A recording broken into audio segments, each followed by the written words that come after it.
Karstākās ziņas no krīzes punktiem. Pēdējo stundu stingzinošākie jaunumi.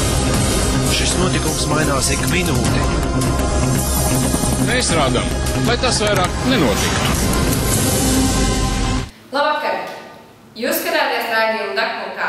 Ar jums šovakar kopā ir Kārlis Sažants un Inese Supe. Latviju pāršāds notikums par 2. oktobru.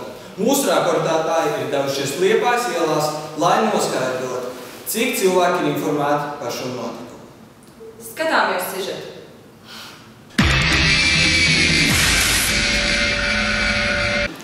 Labdien! Es esmu Dakpunkta reportiere Lolita Kimjāno. Uzrunāsim to meiteni, uzrunāsim. Labdien! Sveiki! Vai jūs zināt, kas ir 2. oktobrī? Manuprāt, mūsu skoliņai ir dzimenīte. Ļoti labi, ļoti labi.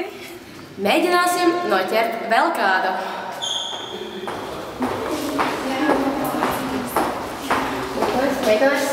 Meitenes, vai jūs zināt, kas ir 2. oktobrī? Man ir manikīrs. Man ir pedikīrs. Nē, Eva, mēs taču zinām. Mūsu skolas dzimšanas dienas ballīte.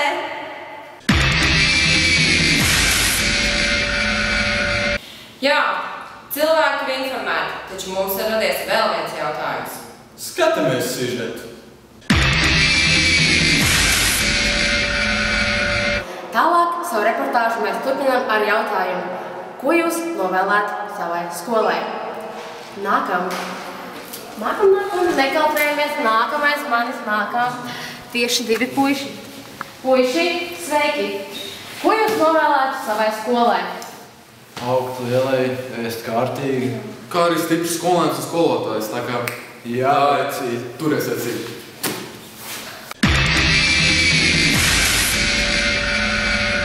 Turpināt reportāžu. Sveiki, jaunais cilvēki! Sveiki! Ko jūs novēlētu savai skolai? Visu cieņu, Ninai, visu cieņu. Un tas ir viss, ko jūs varat pateikt? Pateikt. Mans mīļākais radios konto. Jā! Jā! Paldies par šo reportāžu, ar to mēs arī beigsim. Pēc šīs dienas raidījuma Mums ir tikai viens sakāmais. Daudz!